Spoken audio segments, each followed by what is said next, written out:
John Carpenter had such a miserable time making Memoirs of an Invisible Man that he refused to put his name on it.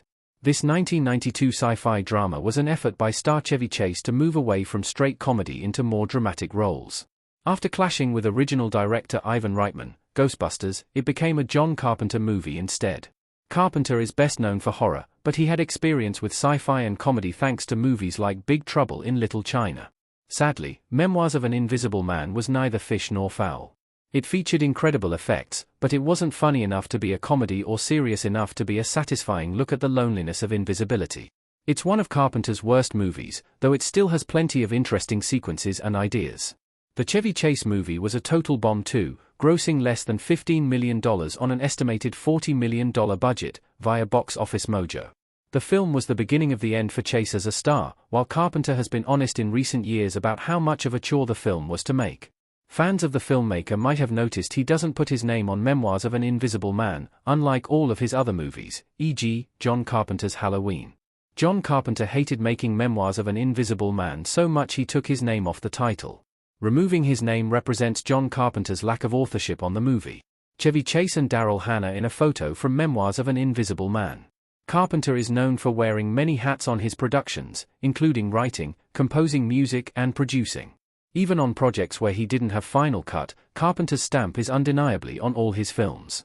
Memoirs of an Invisible Man is an exception for a few reasons, including the fact he didn't compose the score and its generally confused tone.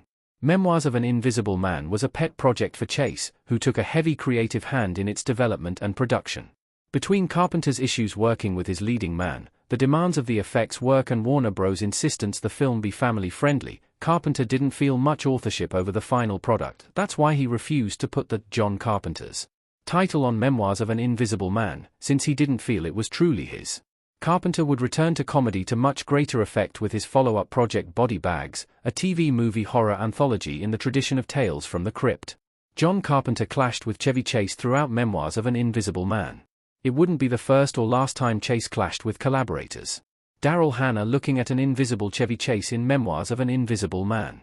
Despite being one of the biggest comedy stars in the world for about 20 years, Chevy Chase has a reputation for being tough to work with.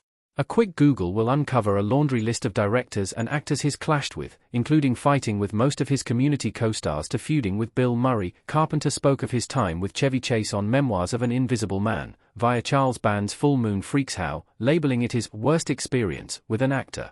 He claims the key problem was that the studio wanted Invisible Vacation, while Chase wanted to be a serious actor instead. During a chat with Variety, Carpenter held nothing back. It appears Chase wasn't fully prepared for the reality of filming a movie where his character is mostly invisible, which sometimes involved heavy makeup or special outfits. Chase would often grow impatient with the slow process of working this way, prematurely ripping his makeup off before the day's work was complete. What's ironic is that throughout much of his career, Carpenter had wanted to work with a true movie star, like Clint Eastwood or Jack Nicholson. He got his wish since Chase was a major A-lister when he made Memoirs of an Invisible Man, but since he wielded so much power, Carpenter had no real control over his lead's behavior. Carpenter reportedly had a difficult time working with Chase's co-star Daryl Hannah, too. If nothing else, Memoirs of an Invisible Man led to Carpenter's friendship with Sam Neill, who played the movie's sleazy villain. Neill would reunite with Carpenter for the director's next movie. John Carpenter considered quitting movies after Memoirs of an Invisible Man.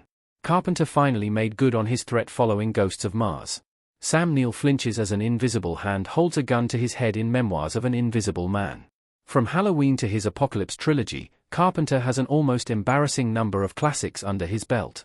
Still, many of Carpenter's films bombed upon release, and his clashes with studios and frustrations with his career often led him to become disillusioned with his career. He threatened to quit directing more than once, but following Memoirs of an Invisible Man, Carpenter meant it. He told Variety that after the film, he really wanted to quit the business. It appears Carpenter's work ethic during this era, where he would often jump right into his next project, pushed this notion from his mind. Carpenter's issue with studios and budgets continued, however, impacting his work on Escape from LA and Ghosts of Mars. Following the box office failure of the latter, Carpenter semi-retired. He returned to helm 2 Masters of Horror episodes and 2010's The Ward, which marks, to date, his final movie. There's always a chance, or hope, that Carpenter will dust off his viewfinder and helm a new film, but he appears to be having too much fun as a composer or playing video games. Thinking back on productions like Memoirs of an Invisible Man probably aren't encouraging him to mount a comeback either.